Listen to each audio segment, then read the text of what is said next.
l'avais déjà fait, mais je profite également de cette occasion pour dire un grand merci à son Excellence Félix-Antoine Tshisekedi Tshilombo, président de la République, chef de l'État, pour cette confiance renouvelée à notre modeste personne. Le gouvernement a été investi depuis le 12 juin. Le gouvernement qui est conduit par Madame la Première ministre, à qui nous disons aussi merci. Nous vous promettons d'être exemplaires et nous vous promettons d'assurer une meilleure collaboration pour que le programme d'action PAC 2024-2028, qui vous tient à cœur, parce que cela découle de la vision du chef de l'État, ne soit pas un simple slogan, que les Congolais vivent la réalité dans leur vie quotidienne.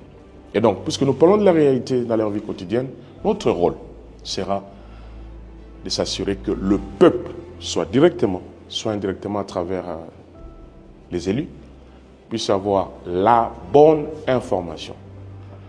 Pas en termes de promesses, mais en termes de ce qui est fait et des résultats obtenus dans le sens d'impacter la vie des Congolais. Et pour cela, en se servant de l'expérience des aînés, ils m'ont ouvert leur cœur, ce que je leur avais dit.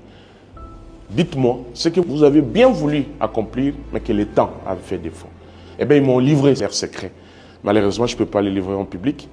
Les Congolais n'ont pas besoin de discours. Les Congolais attendent que leur vie soit impactée. Et je leur promets que je mettrai tout ce qui est de mon pouvoir, toute mon énergie, pour être à la hauteur de bénéficier de la confiance du peuple à travers le chef de l'État qui a été élu massivement par cette population. Nous allons nous battre pour rendre fluide l'information, parce que le peuple doit être au courant de ce qui s'est fait. Permettre aux élus, lorsqu'ils reviennent de leurs vacances parlementaires, valoriser les rapports des vacances parlementaires, pour que la loi de finances ne puisse être que le reflet de vrais besoins des Congolais disséminés à travers le pays. Nous allons également s'assurer que les députés ont accès aux membres du gouvernement pour leur poser des questions. Pas forcément dans le cadre de l'article 138. Oui, vous pouvez l'enclencher. Question orale. Question orale avec débat.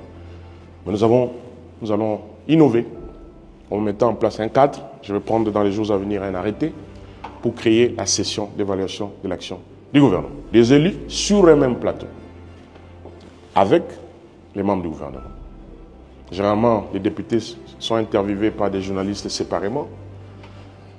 Après, ils vont aller interviewer des ministres, alors que les deux pouvoirs, législatif et exécutif, qui sont appelés à travailler ensemble pour la population, rare est le moment où on voit les députés, les sénateurs, ensemble avec les membres du gouvernement pour échanger. Ces cadres-là n'existaient pas. Il y a un peu une sorte d'antagonisme. C'est toujours un peu chaud. Des initiatives de députés qui se retrouvent dans les réseaux sociaux. Des interviews données aux radios, aux télévisions, déjà annonçant que tel est appelé. Non. On va faire pour qu'il n'y ait pas d'animosité, parce qu'il n'y a pas d'animosité lorsqu'on travaille tous pour le bien de la population. Et donc on va faire ce qu'on appelle la saison d'évaluation de l'action du gouvernement. Il y a un concept qu'on a créé qui s'appelle l'hémicycle. Habituez-vous de voir ça sous forme de support en magazine, en journal papier. Il y aura un espace télévision, il va s'appeler l'hémicycle, qui sera le cadre d'échange entre les décideurs et le peuple ou ses représentants. Ça sera une première, ça je vous promets déjà.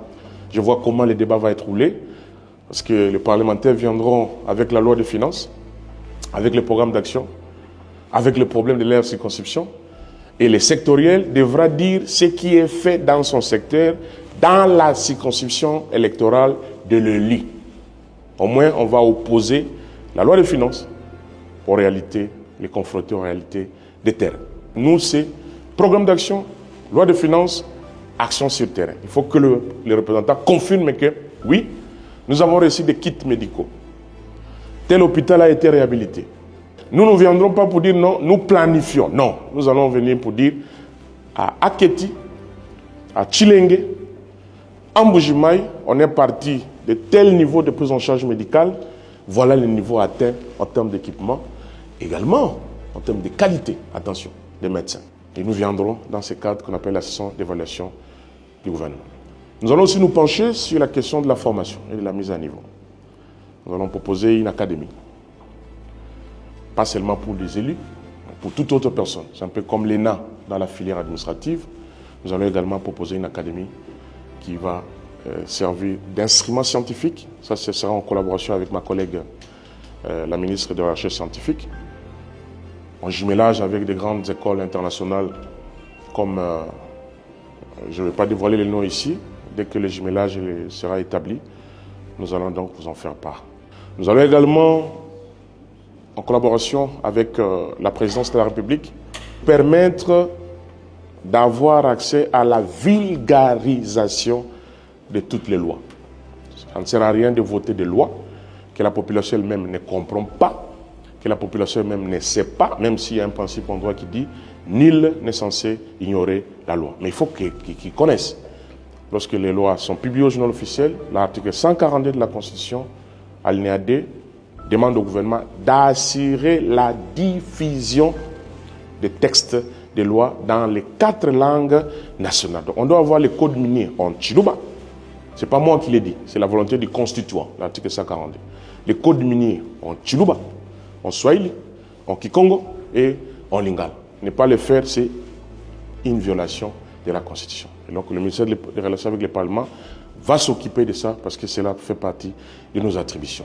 Les dialogues au niveau des provinces, c'est très important. Les députés provinciaux et les gouverneurs doivent désormais travailler main dans la main parce que de la vision du chef de l'État, de ses priorités, du programme d'action, même si l'article 203 de la Constitution prévoit des matières qui relèvent de la compétence du pouvoir central et des matières qui relèvent de la compétence du pouvoir des institutions provinciales, mais il y a toujours des passerelles de collaboration. Même s'il y a la loi sur la libre administration de province, il y a toujours des mécanismes de collaboration.